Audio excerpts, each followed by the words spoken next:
Bismillahirrahmanirrahim. Assalamualaikum warahmatullahi wabarakatuh.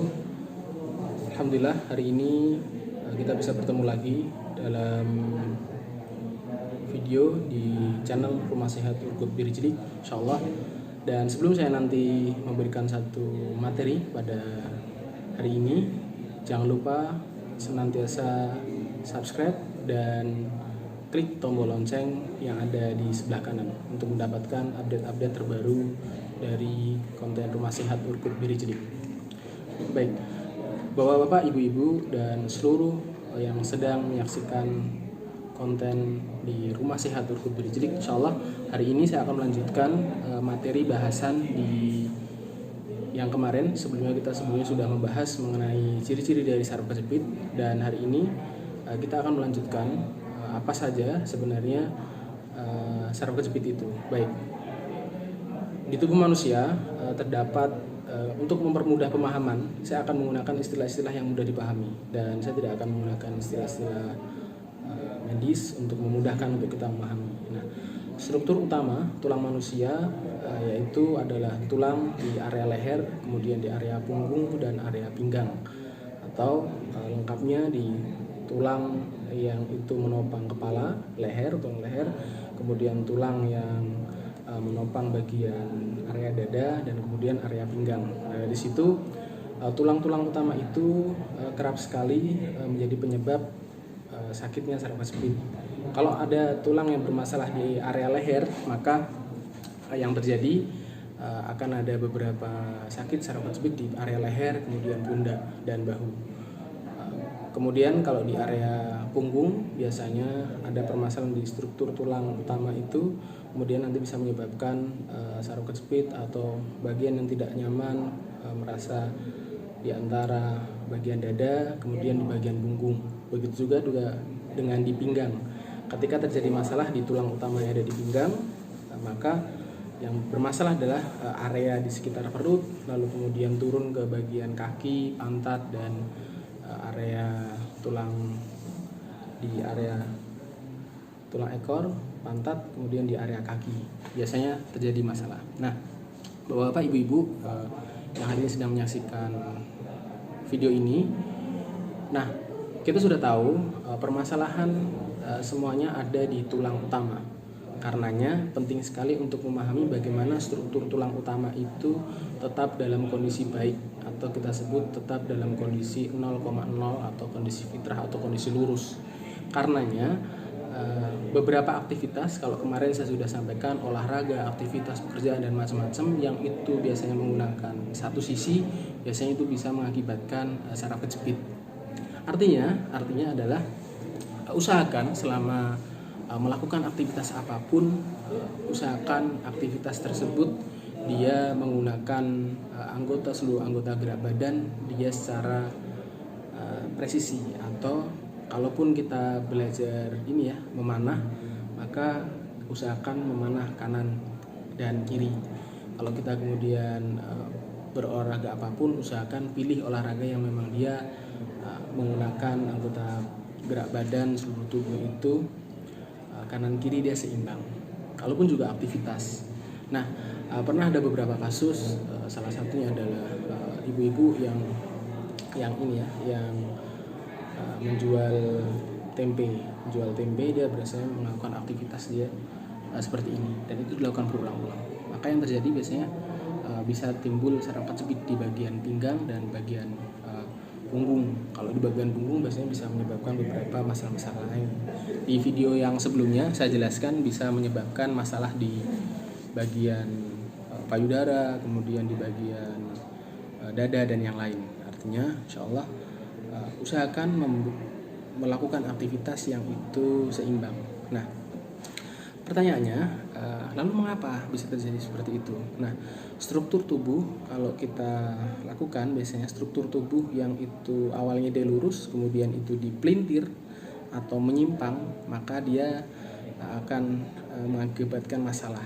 Jadi tulang utama itu kita kenal di surat Al-Mu'minun ayat 14, Allah jelasin manusia itu fakasona idzoman lahman. Nah, rangka tulang belulang yang dibungkus daging. Artinya dari situ kita belajar bahwa yang paling utama adalah struktur tulang. jaringan otot, jaringan pembuluh darah, kemudian daging dan yang lainnya dia mengikuti.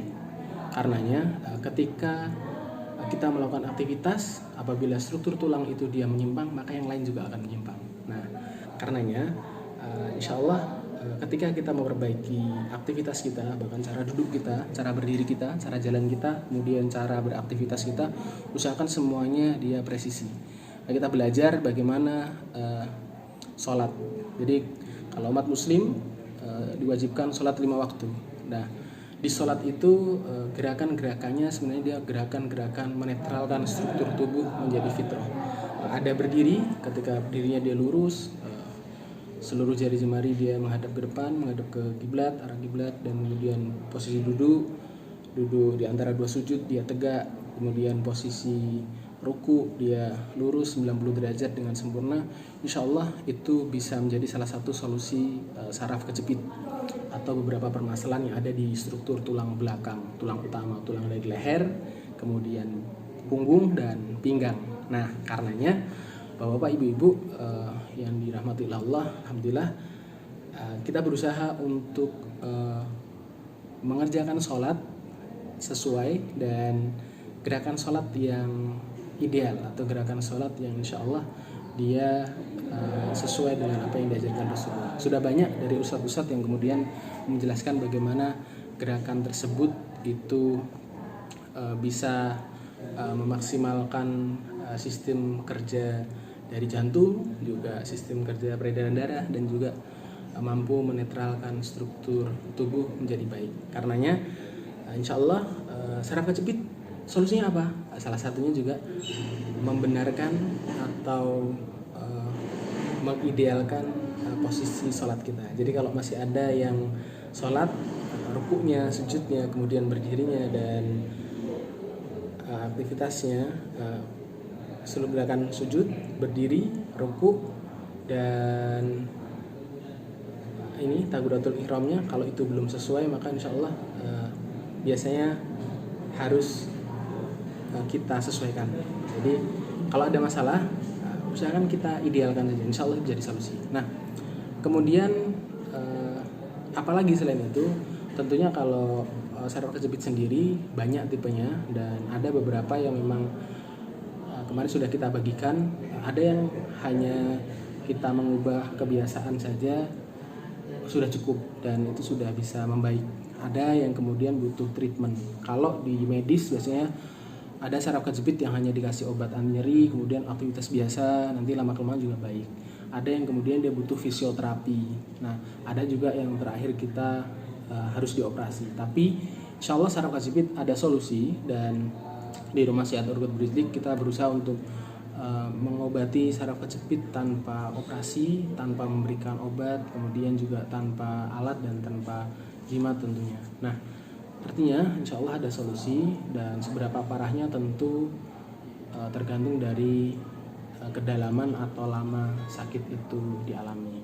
Tapi insya Allah dengan kita tadi, yang pertama memperbaiki gerakan sholat, yang kedua kalaupun itu memang sudah cukup parah dan butuh di treatment, maka insya Allah biasanya di Rumah Sehat Urgut Bridlik kita periksa dulu bagaimana penyimpangannya, lalu diberikan beberapa treatment dengan gerakan yang insya Allah itu memberikan progres yang positif hingga kemudian bisa memperbaiki dan menguatkan, jangan sampai itu kembali lagi berulang sakit seperti itu.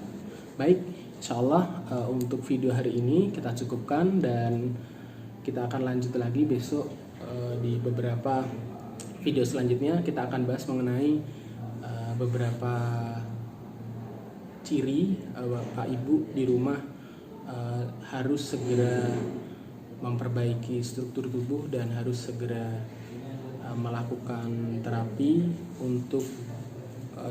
untuk meminimalisir agar tidak parah saraf kejepitnya. Baik, begitu. Jangan lupa subscribe dan klik tombol lonceng yang ada di sebelah kanan, dan tetap ikuti konten-konten kita. Insya Allah ada info-info dan ada ilmu-ilmu yang bermanfaat. Saya cukupkan. Assalamualaikum warahmatullahi wabarakatuh.